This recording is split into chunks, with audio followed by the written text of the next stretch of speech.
yeah, I'm getting a little winded, but it's not difficult. It's just, you know, having to talk and stuff at the same time. Anyways, we'll finish this up. We'll pick back up on the Through Dune Challenge momentarily. Hey everybody, welcome back to the channel and thank you so much for joining me as we explore Indiana Dunes State Park.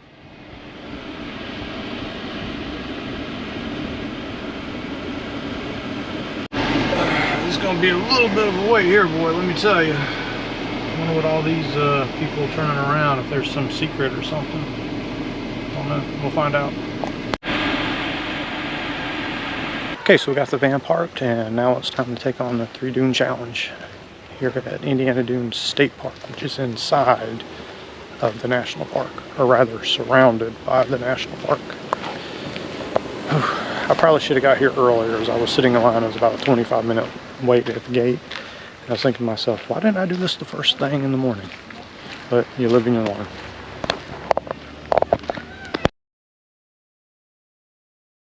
We'll briefly take a look around inside the visitor center here, and you'll see it's a little bit more robust than the National Park Visitor Center, and that's because the state park here was created in 1925, so it predates the national park by quite a bit. You can see the visitor center has quite a bit of info on the various ecosystems within the park.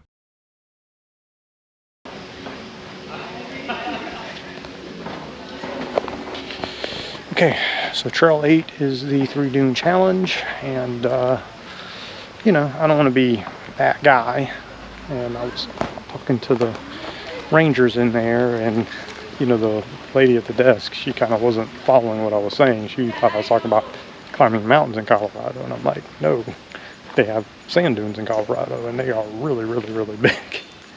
And you're also hiking at, you know, the valley floor there, San Luis Valley, I think. It's you know, at 8,000 feet, so you're at high elevation, and they're, you know, those sand dunes are the tallest in North America. So I mean, I'm not gonna, you know, downplay these, because I'm sure this is a pretty strenuous hike, but should be able to handle it no problem. Let's see how it goes.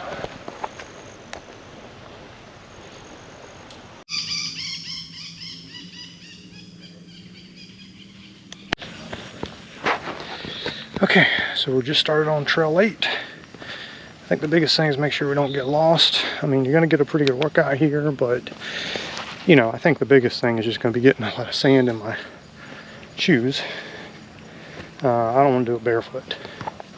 But, you know, once I saw they got shade on here, or once I saw they had shade on the trail, you know, this won't be easy, man.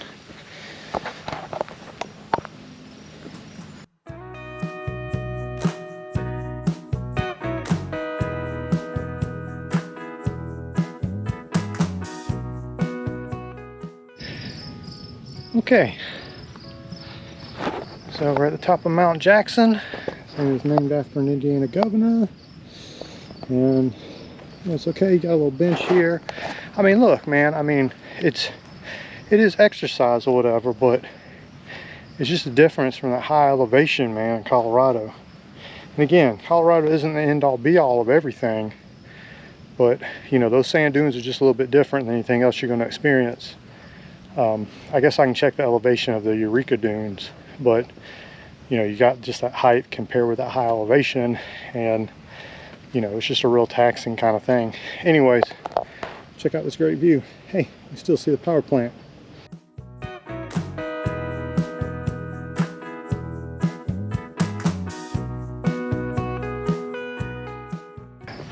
Let's head to the next summit.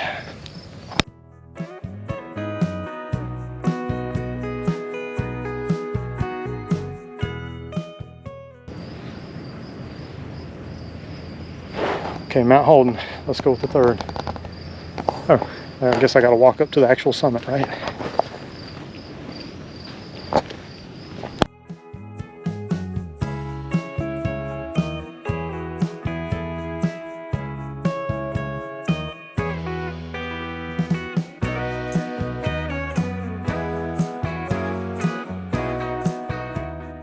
Hey, if you're enjoying this content, I appreciate it so much. If you please give me a like, please consider subscribing if you want to see more of these videos, and turn on the bell for notifications. And if you've been to Indiana Dunes National Park or Indiana Dunes State Park and you have a special memory, I'd really like to hear about it. So please leave any special memories in the comments below. Thank you so much, and let's continue with the video.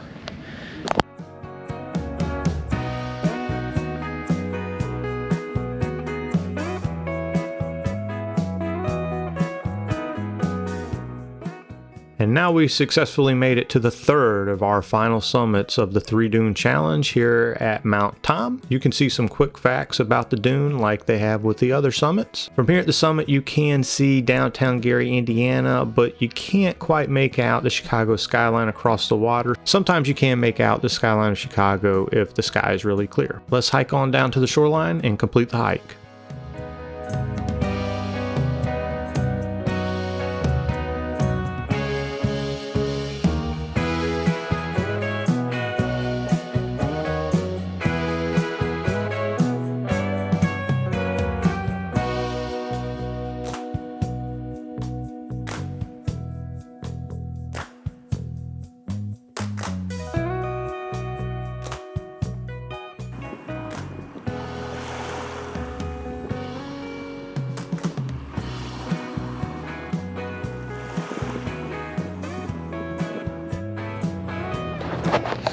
Okay, I guess we'll hike Mount Tom here for a second time, or 3/4 of a hike up, something like that. And I think we'll wrap things up with Indiana Dunes State Park. I mean, it's okay. You know, it's $12, and I really only have time today. I'm only going to make time to just do the 3 Dune Challenge, because I think that's like one of the top things to do when you come here. And again, it's okay. Like I said, I don't want to be that person where, oh, I've been to Colorado. As I mentioned, there's a pretty significant difference between, you talk about in terms of difficulty, between these dunes and the dunes in Great Sand Dunes. The sand here is more compact, and it's much easier to get a footing on. I mean, again, it is sand. It's more difficult than your normal hiking, of course. But there's just a pretty big difference. And you know, again, you have the elevation. You know, the scenery here is okay.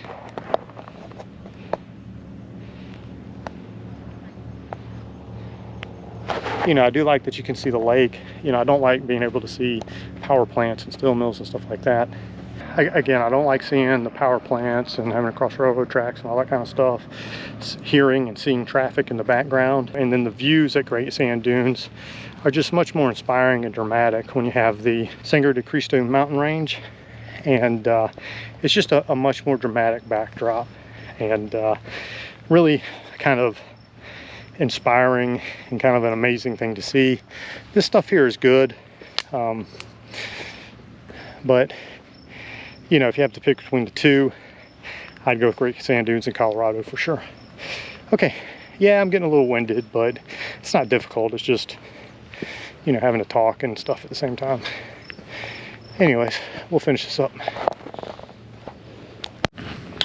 Okay, so this is pretty much going to wrap it for Indiana Dunes State Park, which again is within the Indiana Dunes National Park. And let me turn it back over to Steve in the National Park to finish things up.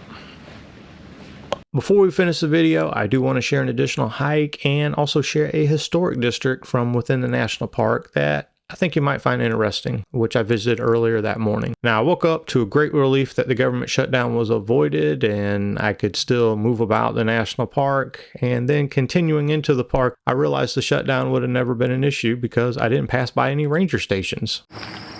Okay, so we're up here the next morning, and we're going to check out the Dune Ridge Trail here first. So looks like I just stay to the right. Let's see how it goes.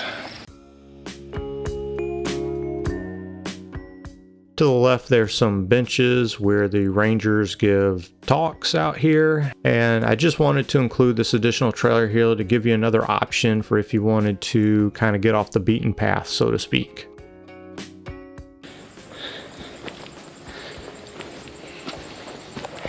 Okay, now we're getting somewhere. We're getting up high, so hopefully we'll get some good views here.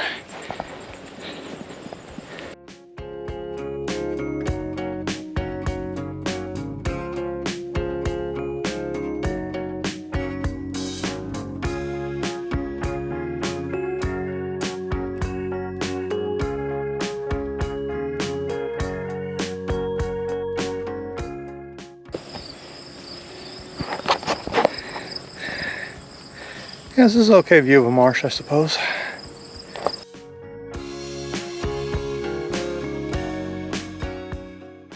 So that was a nice, short and easy trail, and now let's go check out these homes of tomorrow, or what have you.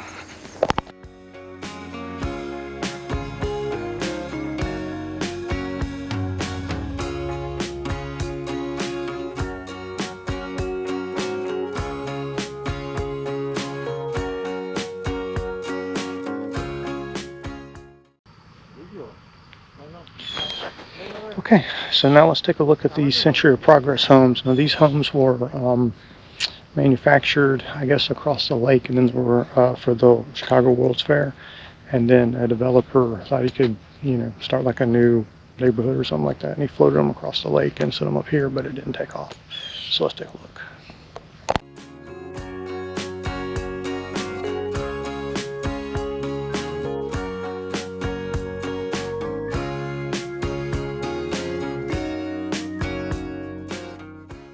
Okay, so it looks like they got some renovation going on there. I wonder if they could get you know, some sort of house flipper or something like that to sell it. I like this. I believe this is called like the Florida House, I think. I believe that's called the Florida House. It's pretty cool, that pink color. The Florida house here looks like it's right out of the show Miami Vice. Briefly, you can see the Armco Faro house there, and this stone house is the Weebolt Rowstone house. It's built out of an artificial stone mix known as rowstone, which was thought to be so robust that the home would never need repairs, but the home only made it to about the 1950s before it needed to be repaired, so not even 20 years after the 1933 World's Fair when the home was built. It's like a pretty sweet house, I guess.